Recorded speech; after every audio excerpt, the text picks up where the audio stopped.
Yeah, this summer I spent about 2 months. We were traversing Greenland. We made the first southeast northwest traverse. It was like 1,500 miles. So we Oh, spent that's 40 days on the ice cap. We made four first ascents of mountains on the west coast. And apparently, no one's done this before, like kited in as an approach to mountains. And it definitely is difficult because the wind is good on the ice cap and it's bad in the mountains. So you can't really just kite to the base. You kind of have to man haul your Pull. sleds. Yeah, Yeah, and you we're got to hauling like 300 to 400 pounds of gear. We're each dragging four sleds behind us. But wait, didn't you get to those mountains toward the end of the journey? So your lighter would have a lighter load or no? Or is that the beginning? Yeah, it was a little bit lighter. It was kind of in the middle. We Okay. started in near this town. Tasilak is a big town on the southeast. Hmm. So it took about 2 weeks waiting for the sea ice to clear, but we finally made it to the coast. And then we started out with 400 pounds of gear. We hauled that up to for about a week. And Each of you, there was two of you or three?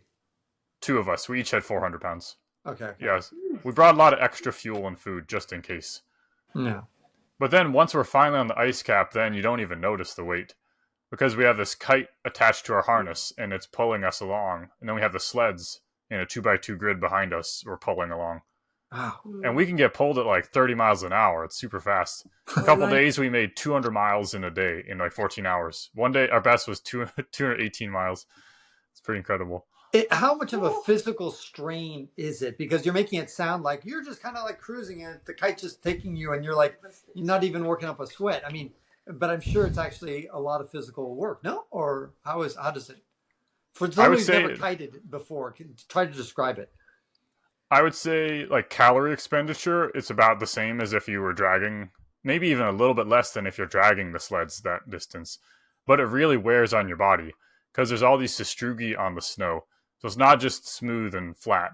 There are these like The one sugi or are two these foot kind of like bumps. undulating, it's when pieces of ice kind of like become almost vertical, and so you kind of like bounce. Is that a fair description or no? Yeah, there's these like little bumps of snow and you get air on them and then the sled's jumping in the air. And we call it a sastrugi massage. You're just like going over rumble strips in a car all day long for 100 miles. Yeah, And like after 2 hours, you just get sore everywhere. yeah, The yeah. ski boots are sore, the harness is sore. So that's the main issue. Then we have to rest for I don't know a little, just like 15 minutes, and then you don't get sore.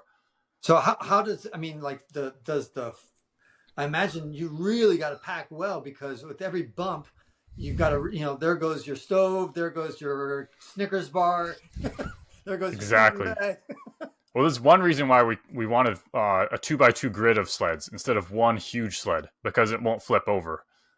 And also, we want each of us to be completely self sufficient. So we had two tents, three stoves. Like if I got separated from Brandon or he lost his sleds, then fell in a crevasse or something, we could still survive with everything I had. Nobody fell in a crevasse. No, we didn't have any issues. Was it because you went at the right season, time of year? We chose an entrance point that is well known to have very few crevasses. It's a very gradual slope up to the ice cap. We definitely crossed crevasses, but it wasn't that big of a deal. And I once we get imagine you high didn't enough see a single elevation, person, right? You didn't see anybody. no, we didn't see. We And saw you, one set of polar bear tracks. That's the okay, the only thing we saw. no snow fox or other. Do you see the abominable snowman, the Yeti? We didn't really see any on the coast. We would see like foxes and Okay, yeah, we didn't really birds, see much. Oh, it birds was flying very over. not even birds. I mean, there's airplanes because it's a popular like Europe North America route. I kind of Mm. wondered if they could see us because this kite's like 20 feet wide Mm. by like it's huge. Mm. It's How much do possible. these kites cost? They're like a couple. If you pay full price, which we didn't, they're like $1,000 to $2,000 a piece, and we each need three kites. You got if the wind's really low, you want a big kite, Mm. so it'll pull you along. If the wind's really high, like 40 knots would be way too high, you want a tiny kite. Mm. So that's a big deal. Like, which kite do we use? We got to switch if the wind changes. So how often in a day would you switch? On a bad day, we would have to switch maybe like 4 or 5 times. But switching can take like 45 minutes, so you don't want to have to switch. Yeah. So on our big days, usually we would just use one kite the whole day so we could be more efficient. Right. Because I mean, if you're taking 45 minutes, you're losing a lot of miles during those 45 minutes just to change over. But you'd have to do it just because you were going too slow at times, and other times you're going too fast. Yeah, like sometimes it can rip you off the ground if the wind's too strong. Mm. One time, like it was too strong, and my kite turned into what I call a kite mare. It just like spun and got super tangled, and we knew the wind was going to die in like 2 hours based on our forecast, but it would take me 2 hours to untangle it. So I just clipped onto Brandon's harness, and he towed both of us with his kite. Wow. Nice. That was a lot of work for him because he's towing like 900 pounds or something. So that's just a lot of strain on your body because the harness is really, you're getting yanked. Yeah, launching is the hardest because you're stand still and you pull the kite up in the air and all of a sudden just rips you super hard forward. But then shortly after you get ripped backward by the sled. Once you're moving, it's not bad, but starting is tricky. I imagine your abs like become really hard. Yeah, I guess you can. Well, luckily the kite pulls on your harness, so you don't actually have to. You can kind of lean back and relax a little bit. Do you have questions? It's pretty fun. Yeah, I mean, I just wanted to know, like, because I've only done kite surfing, so well in the water. But how different is the kite? Is it like the same kite or a completely different kite? So I've heard. I haven't kited in the water. You can use your water kite on snow. It should work fine. Well, but it's my still like kite. Like you pump it up and this works the same way. Oh, the ones I use you don't pump up. So I've heard that if I tried to water kite with mine, they just turn into an anchor and drop into the water. It wouldn't work at all. Yeah, the water ones, obviously, like you pump it up, like there is the parts are all full of air. So obviously it's like if it falls on the water, it like floats. But I guess, yeah, you have like a more like a parachute type kite or something like that, maybe? Yeah, they call it like a foil kite. You don't pump anything up. So you could totally use yours on. Yeah, Norway's a good spot, I've heard. Yeah, you can go kiting.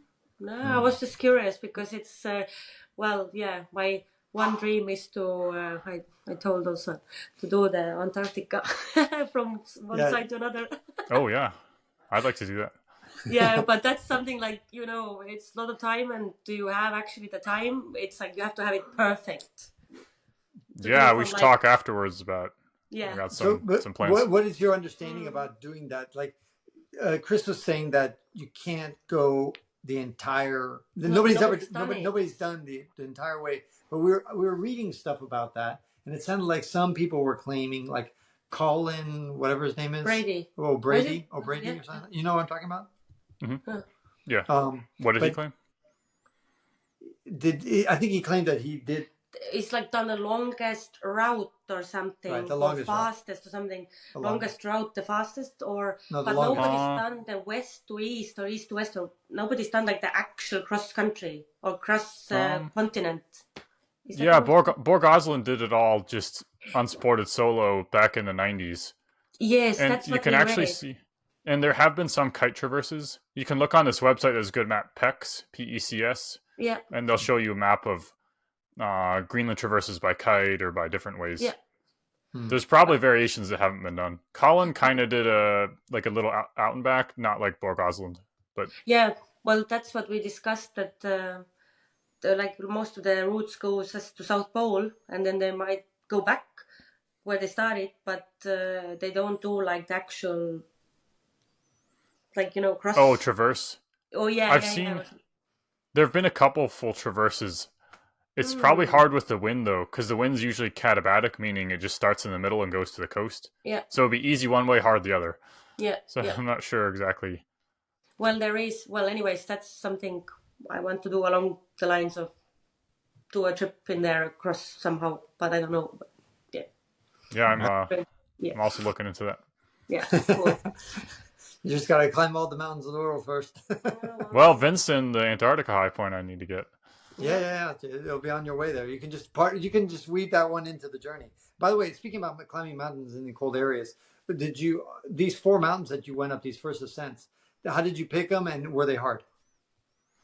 So we picked them because they look like an accessible location from the kiting route. Meaning you can kite sort of close to them, and then you can manhaul from there. So there's only really like a narrow ribbon of mountains on the west coast of Greenland. If you get too far inland, the ice sheet just covers them all up. You don't see any mountains. And too far to the coast is just water. So it's kind of a very particular spot where you can actually access the peaks from kite skiing. So this was probably the best spot. And then I researched old American Alpine Journal articles, and no one had ever climbed in this area. So all the peaks were unclimbed. And so we just did the ones that we could fit in. We had like 10 days we could fit in. So cool. I'm just like, oh my god, this is so cool. It's something like, I wish that somebody would take me like to this. Exactly, yeah. To just prove Look, myself. she doesn't even, she barely weighs 100 pounds. You could have put her like, what's another 100 pounds that you could have carried her No, along? I can carry Yeah, my we wouldn't own even stuff. notice the difference. You would notice the difference. I want to She's like, carry my what's own it? stuff. How many pounds did you said? 700, 900? No, 400. 400. Okay, so you've got 500. Come on. Yeah, you no. probably wouldn't even notice.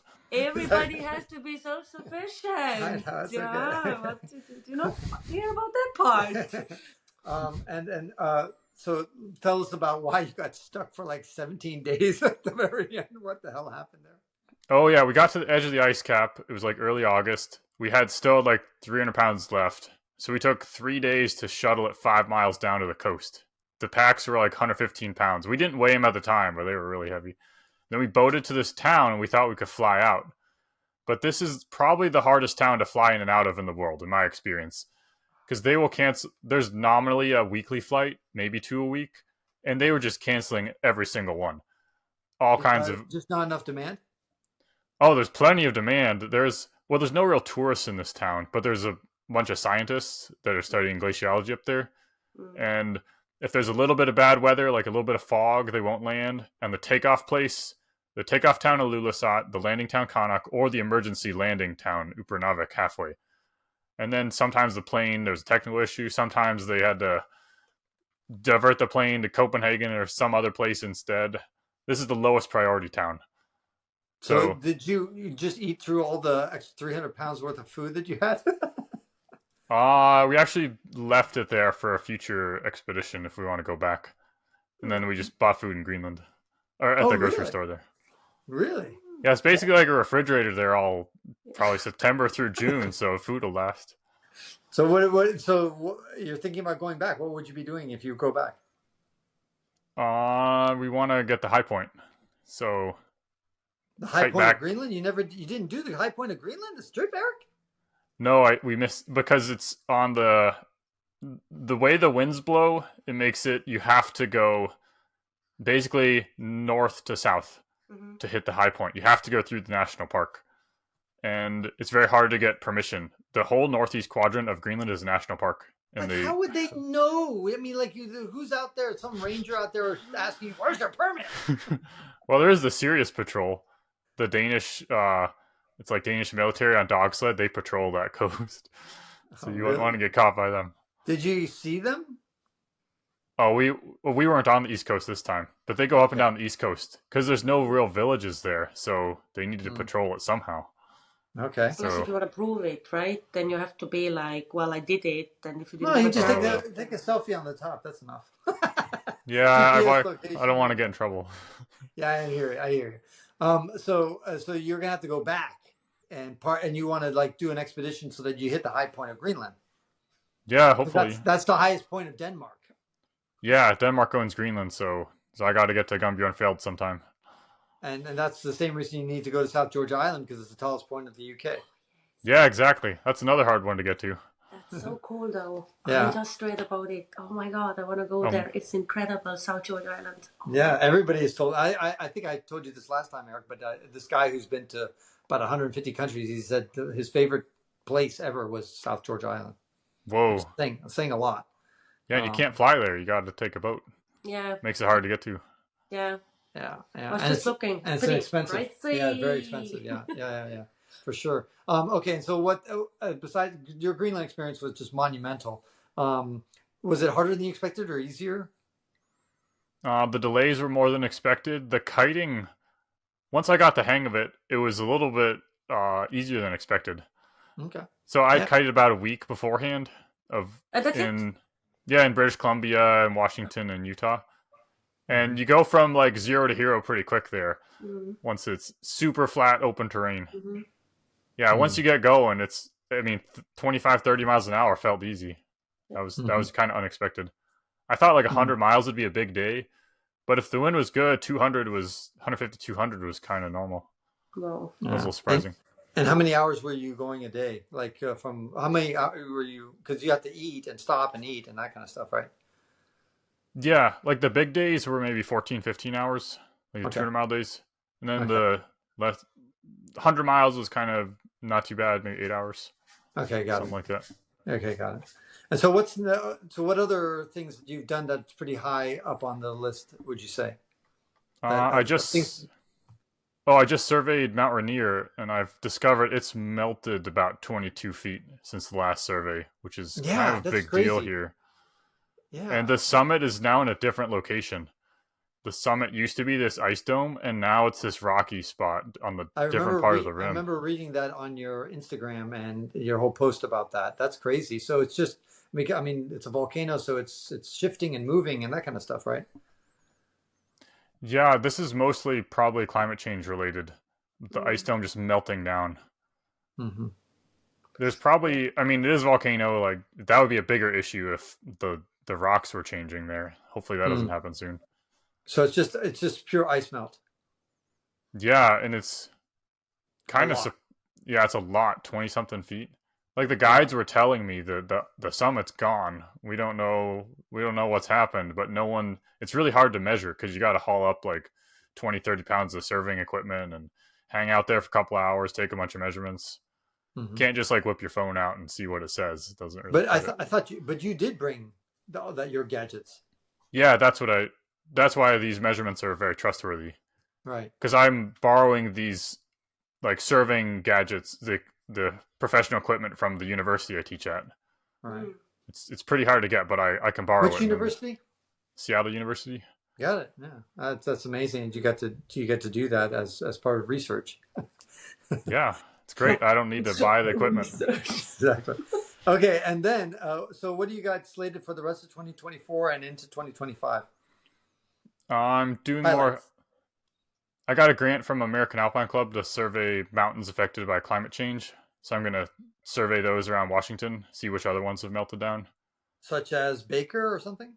Yeah, I just went to Baker a couple weeks ago. That one, the saddle's melted 16 feet in the past 2 years. It's quite a lot. So I got a couple other ones, Liberty Cap, El Dorado. Yeah, the winter I've got some trip in South America. I try to do some more surveying in Colombia. Any other high points that you're on the short list? So the Columbia High Point, it's unknown which is the true summit. 2 18,000-foot mountains. They've been closed for the past like 40 years, but we got permission. So we're going to I'm going to try to survey which one's higher, bring my equipment up there. So obviously you got to go both. Yeah. And one's technical and one's non-technical. They're both glaciated. So that would be kind of interesting. Got it. And so what time of year are you going to do that? December. Got it. That's like the dry season down there. Okay. So it's coming up pretty quick. Yeah. I got to sharpen my surveying skills, so I'm ready for that. Any questions? Yes. Well, we're in Colombia exactly, and what means how technical is technical? Oh, it's in northern Colombia. It's actually kind of close to the coast. You can probably see the ocean from the top. It's kind of surprising. And the technical one, it's like 2 pitches of maybe mid-fifth class rock, maybe mixed climbing. Like from what I've heard, I don't know, maybe M1, M2. Okay. And then the other one's more of a glacier climb. Okay, North Colombia. Okay. Interesting. Yeah. Eric, you live an amazing life. I'm really excited always to talk to you. It's always fun. I mean, in some ways, what you do, it's so monumental and so underappreciated because, I mean, that's one thing about, in the climbing community, we know a lot about things, but, 99% of people have no fucking clue about what people are doing and how hard it is. But in the end, and you're not doing it for money or, it's not even glory because nobody even cares. Nobody knows in the most part. You got to do it for your own love. But I just want you to know that you've got at least 2 fans. Oh, that's good to hear. Oh, you guys do cool stuff too. Yeah. Driving around Africa for 8 years, doing K2. No, it's more about like how, like I think the way how you do it. It's not about like, well, also what you do, but it's also like just the purity behind it, or like just doing it for yourself instead of like, Glory and fame and well, yeah, or book like, deals. well, yeah, it's I appreciate that a lot. Or like, I mean, my dream would be to, or like I want to start climbing more without oxygen, but I mean, I'm still good with oxygen as well. I'm not gonna be like, I Oh, like I've the used cold it too. I used it on Kanchenjunga.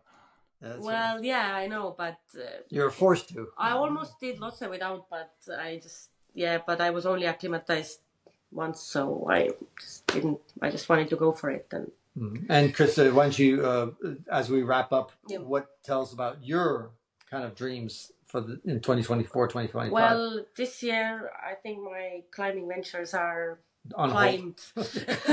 Well, I just, it's like financial and Yeah, it's incredibly expensive, this stuff. I mean, some of the mountains. well, with the way how I have been going, and I just don't have like a group of people who I can just go and climb, I guess. So I have to go with expeditions, or that's what I've had to do, or that's what I've done. But well, for next year, yeah, my dream is still to go back to Kanch. And well, then there was a talk about Makalu. Maybe I can do something. Have you done Makalu? No. Well, these are the mountains I would like to climb. Makalu is another 8,000-meter peak. Yeah, so for me it's like, well, Kanchenjunga is always in my heart, which is almost like... Why? I don't know, this is a mountain I've always wanted to climb, and it would be nice 1, 2, 3, because I've done 1 and 2, and I don't have like the goal to do all 14 or whatever, but plus in Estonia nobody's climbed it. I do have some kind of a drive to be first at something.